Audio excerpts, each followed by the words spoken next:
Hello students, my name is Tasim Khan और आप देख रहे हो मेरा यूट्यूब चैनल एडवेंट एकेडमी।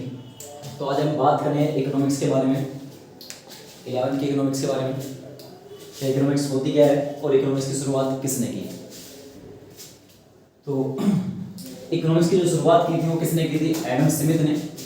एक राइटर है जिनका नाम एडम स्मिथ है और इन्होंने इकोनॉमिक्स की शुरुआत की थी। कब की थी? 1776 में। जब प्रॉपर्ली कोई इकोनॉमिक्स की डेफिनेशन मांगी जाती है कि इकोनॉमिक्स होती क्या है, तब एक राइटर थे जिनका नाम क्या था? एडम स्मिथ था। वो निकल कर आए थे सामने और उसने डेफिनेशन दी थी प्रेसिडेंट धन संबंधी परिभाषा। एक परिभाषा दी थी जिसका नाम क्या है? धन संबंधी परिभाषा। तो एडम स्मिथ को ही हम इकोनॉमिक्स ऑफ फादर भी बोलते हैं। एडम स्मिथ को ही इकोनॉमिक्स ऑफ फादर भी बोलते हैं। तो जब कोई इकोनॉमिक्स की प्रॉपर्ली कोई डेफिनेशन मांगी जाती है इकोनॉमिक्स होती क्या है, तो एक राइटर आए थे निकलकर जिनका नाम क्या था? एडम स्मिथ था। जिनका नाम क्या था? एडम स्मिथ था। और एडम स्मिथ को ही इकोनॉमिक्स ऑफ फादर बोला जाता है। अगर क्वेश्चन है what is the economics of father, तो किसको बताओगे आप? एडम स्मिथ को। तो अर्थशास्त्र की शुरुआत करने वाले या अर्थशास्त्र की बुनियाद रखने वाले जो राइटर थे उनका नाम क्या था? एडम स्मिथ था। तो बात करते हैं जनाब अर्थशास्त्र होते क्या है। अर्थशास्त्र से अभिप्राय दुर्लभ साधनों का वैकल्पिक प्रयोग। अर्थशास्त्र से अभिप्राय दुर्लभ साधनों का वैकल्पिक प्रयोग इस प्रकार करना है कि जिससे एक उपभोक्ता को संतुष्टि अधिकतम, एक उत्पादकता का अधिकतम लाभ और सामाजिक अधिकतम कल्याण हो जाए। अर्थशास्त्र से अभिप्राय दुर्लभ साधनों का वैकल्पिक प्रयोग इस प्रकार करना है कि जिससे एक उपभोक्ता को संतुष्टि अधिकतम, एक उत्पादक का अधिकतम लाभ और सामाजिक अधिकतम कल्याण हो जाए। उसे बोलते हैं क्या? अर्थशास्त्र।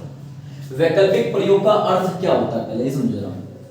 वैकल्पिक प्रयोग का अर्थ होता है जब किसी वस्तु के प्रयोग की संभावना एक से अधिक बार हो। जब किसी वस्तु के प्रयोग की संभावना एक से अधिक बार हो तो उसे बोलते हैं वैकल्पिक प्रयोग। फॉर एग्जांपल, जैसे मान लो मैं एक जोड़ी जूते खरीद के लेकर आता हूं और उस एक जोड़ी जूते को मैं ही पहनता हूं और मेरा भाई पहन रहा है। मैं पहन रहा हूं कोई दिक्कत नहीं, लेकिन मेरा भाई जो पहन रहा है वो एक्स्ट्रा यूज हो रहा है, उसे बोलते हैं क्या? वैकल्पिक प्रयोग। इसका मतलब मेरा भाई क्या कर रहा है? उसका वैकल्पिक प्रयोग। उपभोक्ता होता कौन है? उपभोक्ता वो व्यक्ति होता है जो वस्तु और सेवाओं का उपभोग करता है। जो वस्तु और सेवा क्या करता है? उपभोग करता है। और उपभोग करने से क्या मिलती है? संतुष्टि प्राप्त होती है। क्या प्राप्त होती है? संतुष्टि प्राप्त होती है। इसी तरह से एक उत्पादकता होता है। उत्पादक होता है क्या? जो वस्तु और सेवाओं का उत्पादन करता है और उत्पादन करने से उसे क्या होता है? लाभ होते हैं। जिस तरीके से एक बेचने वाले को अधिकतम लाभ चाहिए होते हैं, उसी तरीके से एक खरीदने वाले को क्या चाहिए होती है? अधिकतम संतुष्टि चाहिए होती है। जिस तरीके से एक बेचने वाले को अधिकतम लाभ चाहिए होते हैं, उसी तरीके से एक खरीदने वाले को क्या चाहिए होती है? अधिकतम संतुष्टि चाहिए होती है। समाज का कल्याण, समाज क्या उसे अधिकतम कल्याण हो सके। तो अर्थशास्त्र से अभिप्राय दुर्लभ साधन, दुर्लभ का मतलब होता है सीमित। जो सीमित साधन है उनका वैकल्पिक प्रयोग हमें इस प्रकार करना है कि जिससे एक उपभोक्ता को संतुष्टि अधिकतम, एक उत्पादक को अधिकतम लाभ और समाज के क्या हो जाए? अधिकतम कल्याण। उसे बोलते हैं क्या? अर्थशास्त्र।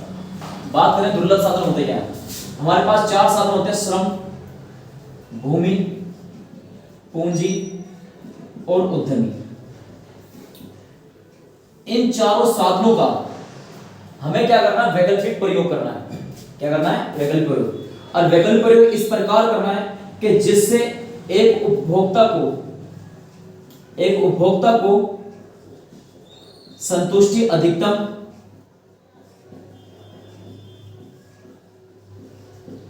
एक उत्पादकता को लाभ अधिकतम, अर्थात समाज का कल्याण अधिकतम हो सके। अर्थशास्त्र इन्हें बोलते हैं साधन। और ये साधन जो है आपके क्या है? दुर्लभ। साधन क्या आपके? दुर्लभ। तो अर्थशास्त्र से अभिप्राय दुर्लभ साधनों का वैकल्पिक प्रयोग इस प्रकार करना है कि जिससे एक उपभोक्ता को अधिकतम संतुष्टि मिले, एक उत्पाद को अधिकतम लाभ मिले और समाज के उसे अधिकतम कल्याण हो सके। उसे बोलते हैं क्या? अर्थशास्त्र। तो अर्थशास्त्र की जो शुरुआत करने वाले थे वो क्या होते हैं? एडम स्मिथ थे। और एडम स्मिथ ने ही क्या कर दी? अर्थशास्त्र की शुरुआत कर दी। तो बात है अर्थशास्त्र, तो अर्थशास्त्र से अभिप्राय दुर्लभ साधनों का वैकल्पिक प्रयोग इस प्रकार करना है कि जिससे एक उपभोक्ता को संतुष्टि अधिकतम, एक उत्पाद अधिकतम लाभ और सामाजिक अधिकतम कल्याण। इसी को बोला जाता है क्या? अर्थशास्त्र। इसे क्या बोलता है? अर्थशास्त्र। बात है अर्थशास्त्र की दो शाखाएं होती हैं, एक व्यष्टि अर्थशास्त्र और एक समष्टि अर्थशास्त्र। एक व्यष्टि अर्थशास्त्र और एक समष्टि अर्थशास्त्र। व्यष्टि और समष्टि ये दो वर्ड हैं। व्यष्टि और समष्टि ये दो वर्ड हैं। ये दोनों के दोनों जो वर्ड हैं ये ग्रीक भाषा से लिए गए हैं। व्यष्टि और समष्टि, एक वर्ड है आपका व्यष्टि और एक वर्ड है आपका समष्टि। व्यष्टि और समष्टि एक भाषा बोली जाती है, एक देश है ग्रीस, वहां पे एक भाषा बोली जाती है जिसका नाम क्या है? ग्रीक भाषा। वहां से ये दोनों वर्ड उठाए गए हैं, व्यष्टि और समष्टि। व्यष्टि का मतलब सिंपल, अगर बात करें किसी एक के बारे में बात कर रहे हैं। समष्टि का मतलब क्या है? सभी के बारे में बात कर रहे हैं। तो व्यष्टि अर्थशास्त्र की दो शाखाएं होती हैं, एक होती है आपकी व्यष्टि अर्थशास्त्र और एक होती है आपकी समष्टि अर्थशास्त्र। व्यष्टि अर्थशास्त्र होती है यह अर्थशास्त्र की वह शाखा है जिसके अंतर्गत व्यक्तिगत आर्थिक इकाइयों या उनसे संबंधित समस्याओं का अध्ययन किया जाता है। अध्ययन मतलब होता है पढ़ना। अध्ययन मतलब होता है क्या? पढ़ना।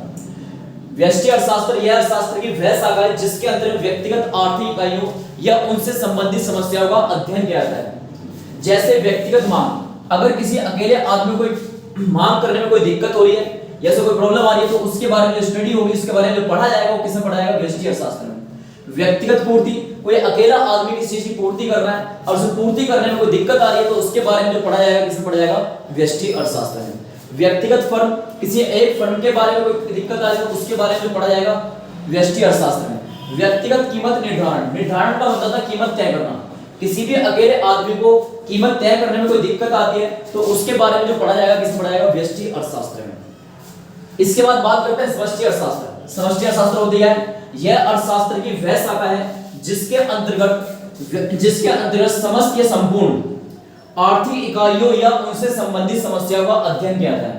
एक वर्ड लिखा गया है इसमें समस्त और संपूर्ण, जिसके अंदर समस्त या संपूर्ण, अगर सभी को कोई दिक्कत हो रही है तो उसके बारे में जो हम पढ़ते हैं सिंपल किसमें पढ़ते हैं? समष्टि अर्थशास्त्र में। किसी अकेले को दिक्कत आती है तो उसके बारे में जो पढ़ा जाता है वो किसमें पढ़ा जाता है? व्यष्टि अर्थशास्त्र में। और सभी को अगर कोई दिक्कत आती है तो उसके बारे में जो पढ़ा जाता है वो किसमें पढ़ा जाता है? समष्टि अर्थशास्त्र में। सिंपल अगर बात करें छोटे लेवल पे जो स्टडी होती है वो किसमें होती है? व्यष्टि अर्थशास्त्र में। और बड़े लेवल पे जो स्टडी होती है वो किसमें होती है? समष्टि अर्थशास्त्र में। इसे कुछ उदाहरण, कुछ एग्जांपल लिखे मैंने। जैसे बात करें समग्र मांग। समग्र मांग होती क्या है? एक साल के अंदर जो भी अंतिम वस्तु और सेवाएं हैं उन पे जो पैसा खर्च किया जाता है उसे बोलते हैं क्या? समग्र मांग। या ऐसे भी ध्यान रहे तो ऐसे ध्यान रखो, एक साल के अंदर जितने भी उपभोक्ता पूरे देश के अंदर जो मांग करते हैं उसे बोलते हैं समग्र मांग। समग्र पूर्ति, एक साल के अंदर जो पूर्ति की जाती है या एक साल के अंदर जो भी उत्पादन किया जाता है उसे बोलते हैं क्या? समग्र पूर्ति। बचत, उपभोक्ता की आय का वह भाग जिसे वस्तु और सेवाओं पे खर्च नहीं करता है। उपभोक्ता की आय का वह भाग जिसे वस्तु और सेवाओं पे खर्च नहीं करता है वो क्या कहलाती है? उसके लिए बचत कहलाती है। क्या कहलाती है? उसके लिए बचत। निवेश, किसी भी पूंजीगत परिसंपत्तियों में किया गया व्यय या किसी भी पूंजीगत परिसंपत्ति में लगाया गया पैसा, पूंजीगत परिसंपत्ति जैसे मशीन वगैरह हो गई, बिल्डिंग प्लांट वगैरह, कोई भी ऐसी चीज में लगाया गया पैसा वो क्या कहलाता है? आपके लिए निवेश कहलाता है। क्या कहलाता है? निवेश। राष्ट्रीय आय होती क्या है? एक देश में रहने वाले सामान्य निवासियों द्वारा देश की सीमा या शेष विषय से प्राप्त की गई अर्जित आय को अगर जोड़ ले जाए तो बनती हो क्या? राष्ट्रीय आय। एक देश के सामान्य निवासी द्वारा, जैसे हम लोग हैं, हम लोग इंडिया में रह रहे हैं, यहाँ से पैसा कमा रहे हैं तो ये हमारी घरेलू आय है और बाहर से पैसा आ रहा है। अगर उस बाहर के पैसे को, अगर बाहर से पैसा कमा रहे हैं वो पैसा आगे हमारी घरेलू आय और बाहर से जो पैसा आ रहा है इन्हें अगर मिला दिया जाए तो बनती है आपकी कौन सी आय? राष्ट्रीय आय। कौन सी आय बनती है आपकी? राष्ट्रीय आय। तो सिंपल जरा एक बार दोबारा रिवाइज कराओ। अर्थशास्त्र की शुरुआत जो की थी किसने की थी? वो एडम स्मिथ ने की थी। और उन्होंने सबसे पहली जो परिभाषा दी थी कौन सी थी? धन संबंधी परिभाषा। कौन सी परिभाषा दी थी उन्होंने? धन संबंधी परिभाषा। तो बात करें अर्थशास्त्र, तो अर्थशास्त्र से अभिप्राय दुर्लभ साधनों का वैकल्पिक प्रयोग इस प्रकार करना है कि जिससे एक उपभोक्ता को संतुष्टि अधिकतम, एक उत्पाद को अधिकतम लाभ और समाज के अधिकतम कल्याण हो सके, उसे बोलते हैं क्या? अर्थशास्त्र। साधन और संसाधन दो चीजें होती है। साधन सिर्फ चार होते हैं, श्रम, भूमि, पूंजी, उद्यमी। और संसाधनों में सारी चीजें आती हैं, हवा, डीजल, पानी, पेट्रोल, सब चीजें किसमें आती है? आपकी संसाधन आती है। साधन होते चार, श्रम, भूमि, पूंजी, उद्यमी। और संसाधनों में सारी चीजें आती हैं। तो इसके बाद है अर्थशास्त्र की शाखा। दो शाखाएं होती है, एक व्यष्टि अर्थशास्त्र और एक समष्टि अर्थशास्त्र। व्यष्टि अर्थशास्त्र कौन सी होती है? यह अर्थशास्त्र की वह शाखा है जिसके अंदर व्यक्तिगत आर्थिक इकाइयों या उनसे संबंधित समस्याओं का अध्ययन रहता है। सिंपल, अगर किसी भी अकेले को कोई दिक्कत आती है तो उसके बारे में जो पढ़ते हैं हम व्यष्टि अर्थशास्त्र में पढ़ते हैं, और सभी को अगर कोई दिक्कत आती है तो उसके बारे में जो पढ़ते हैं हम समष्टि में पढ़ते हैं। किसी अकेले को दिक्कत आती है तो उसके बारे में पढ़ते हैं व्यष्टि अर्थशास्त्र में, और सभी को अगर कोई दिक्कत आती है तो उसके बारे में पढ़ते हैं क्या? समष्टि अर्थशास्त्र में। आगे मेरी बात सुनिए, नोट कर लो फटाफट इसको।